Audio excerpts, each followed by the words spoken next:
Guys, share ko lang sa inyo yung trabaho ko bilang isang caregiver sa Israel. Alam naman ninyo na bilang isang caregiver, syempre mag-alaga ng matatanda. Syempre, hindi lang naman yung pag-aalaga ng matatanda.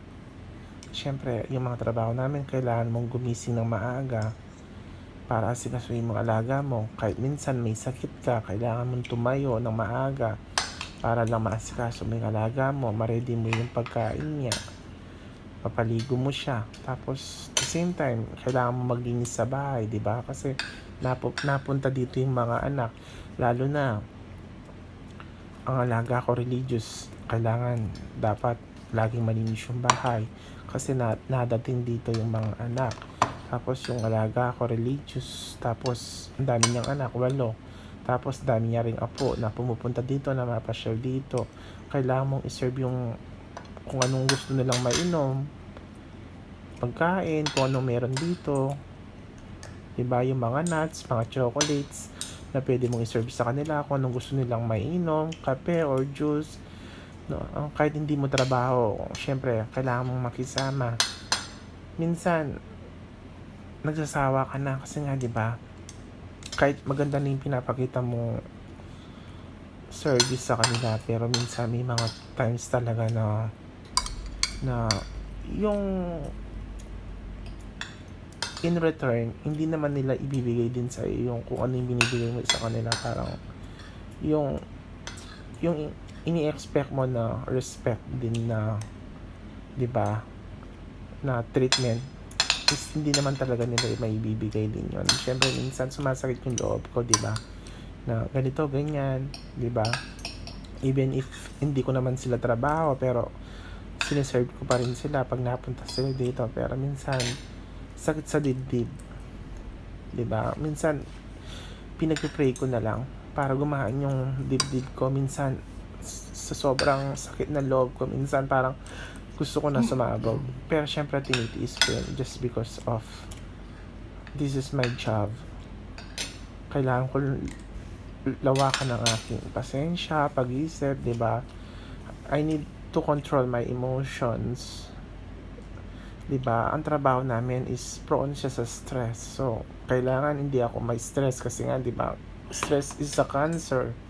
So, I need to take care of myself, even my mental health. So, yun. So, kami nga sa abroad, or may mga pamilya kayo nasa abroad na nagpapadala sa inyo, na dapat ingatan ninyo yung mga perang pinapadala namin. Huwag kayo magsarap buhay. Dapat isipin nyo yung pamilya yung nasa abroad na hindi madali yung trabaho namin. Kasi nga, tinitiis namin yung mga sakit na salita, mga pag-make face nila, pag wala sila sa mood, especially mga relatives nila, ganon, ng mga alaga mo. Iba kasi dito yung culture nila. So, kailangan mo talaga makisama as much as possible. Ikaw talaga yung mag-a-adjust, hindi sila.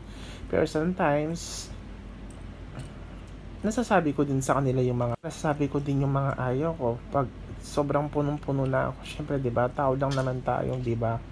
Minsan, nasasabi ko sa alaga ko na ganito, ganyan, na sabi ko kahit gano'n na ako kaganda yung pagkikisama ko sa mga anak mo, pero still ganun pa rin yung mga iba na approach nila sa akin, yung facial expression nila. Sabi ko, pakisabi naman sa kanila na hindi ko sila trabaho.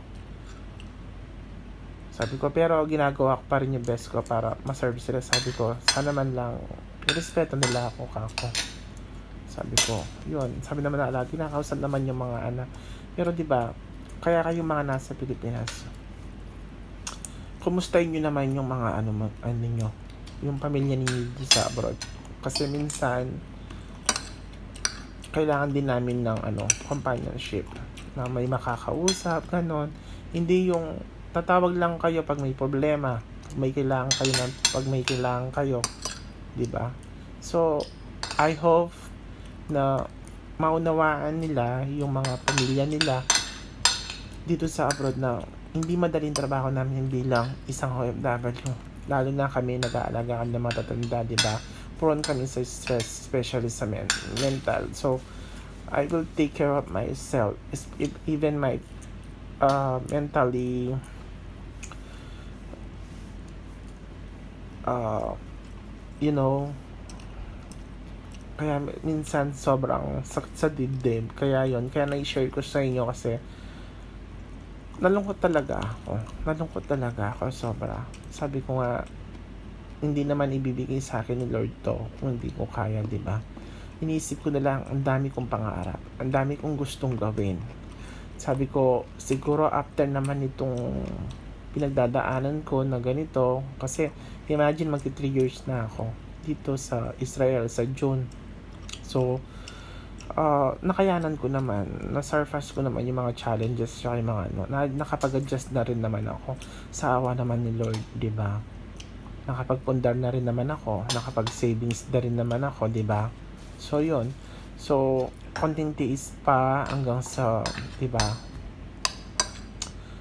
Para pag umuwi ako ng Pilipinas, may enough na ipon na ako, 'di ba? Hindi ko na kailangan magtrabaho sa ibang company. Siyempre gusto ko rin mag-business. Na-share ko lang to kasi nalungkot nga na ano lang ako.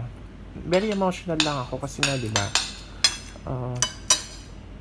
Para lang sa pangarap, tinitis ko yung ganitong situation. Alam mo, kahit masarap na yung pagkain mo, masarap na yung kinakain mo, minsan parang hindi ka pa rin masaya kasi nga, 'di ba? Parang ikaw lang yung ako lang yung nag-handle ng mga ganong situation, yung parang wala kang makausap, wala kang ma-share sa mga nasi-share ko lang dito sa sa pagba-vlog yon. Yan, kaya na-share ko lang kasi nga napaluwa nga ako kasi I have my classmate kasi nga very successful siya. Hindi naman siya degree holder pero napaka-successful niya. Nalungkot lang ako kasi nga, 'di ba? It's not just about the degree that you finish. It's just about the dedications and hard works. Nasa diskarte lang talaga ng tao ang pagiging successful. Minsan nga, for me, successful is being happiness in life. Kasi, you know, you have more money, you have more properties, but you are not happy. For me, it's not just about money. It's not just about what you have. What is the most important thing is that you are happy, that you are enjoy, that you are have a peace of mind. Yung ganon. Thank you. I hope you appreciate it.